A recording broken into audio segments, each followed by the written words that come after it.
বন্ধুরা, সবাই কেমন আছে? আশা করি সবাই খুব ভালো আছে। আজকেও আমি আবার একটা তোমাদের কাছে নতুন রেসিপি নিয়ে চলে এসেছি। তো যারা আমার ইউটিউব চ্যানেলে দেখছো একটা সাবস্ক্রাইব করে দিও, আর ফেসবুকে যারা দেখবে অবশ্যই ফলো করে পাশে থাকো। হ্যাঁ, পুরো ভিডিওটা কিন্তু দেখো, কেউ স্কিপ করে চলে যাও না, কেমন? চলো চটপট দেখে নাও। দেখো, কড়াই তেল দেওয়া হয়ে গেছে, আর আজকে রান্না করবো হচ্ছে চিংড়ি মাছ। চিংড়ি মাছটাকে প্রথমে একটু নুন আর হলুদ দিয়ে মাখিয়ে রেখে দেবো।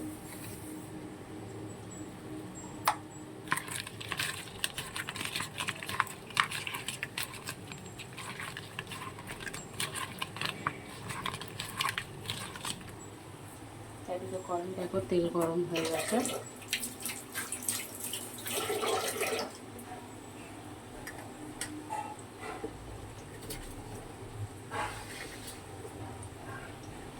সামান্য একটু জিরে ফোড়ন দিলাম, গোটা সাদা জিরে।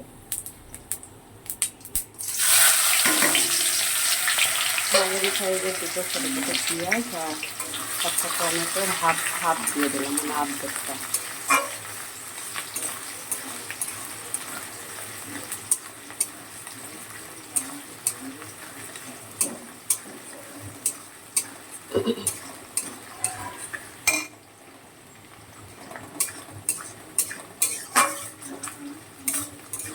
পেঁয়াজটা একটু লাল লাল করে ভেজে নেব।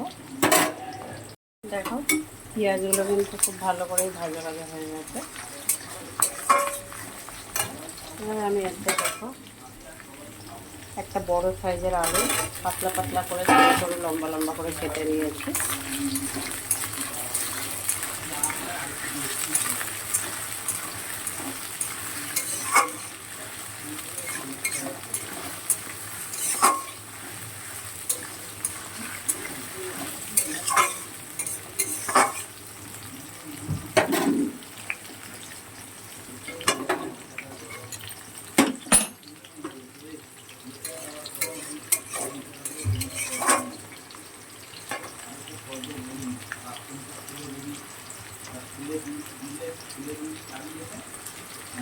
নুন দিলাম পরিমাণ মতন।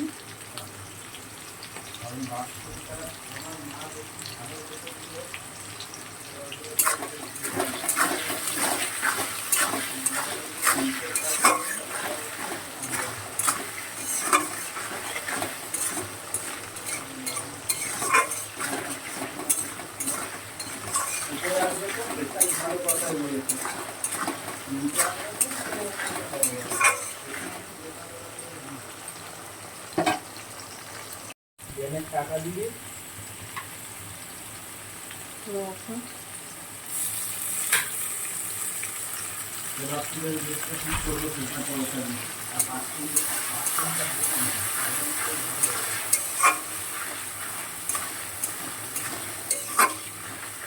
এটা রান্না করার জন্য যে আমি মশলাটা করেছিলাম, সেই মশলার একটু সামান্য জল দিলাম।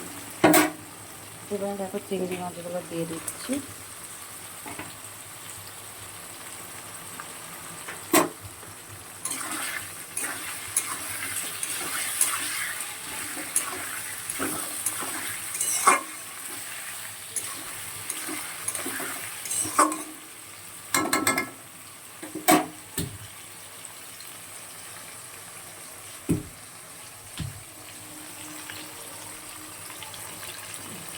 চিংড়ি মাছ আর আলুটা একটু ভাজা ভাজা হবে। দেখো, এটা বেশ ভালো করে ভাজা ভাজা হয়ে গেছে। চিংড়ি মাছটাও সাথে আলু, পেঁয়াজ, টমেটো, চিংড়ি মাছ সবটাই ভাজা হয়ে গেছে।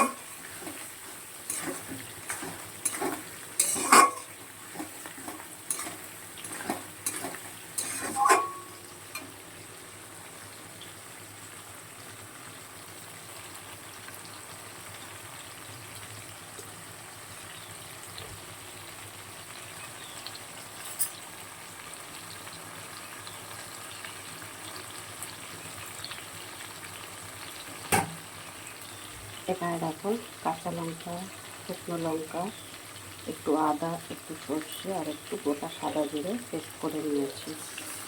নিয়ে জল দিয়ে গুলে রেখেছিলাম বেশ কিছু সময়।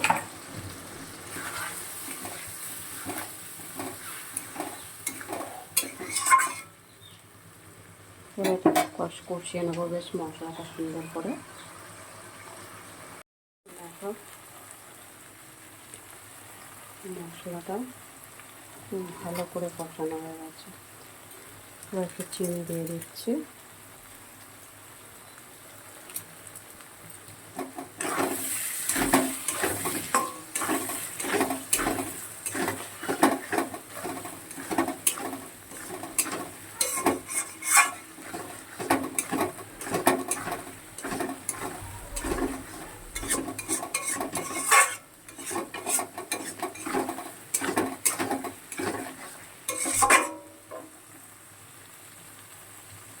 এবারে সামান্য জল দেবো, খুব বেশি দেবো না, ফুটে উঠলে নামিয়ে নেবো।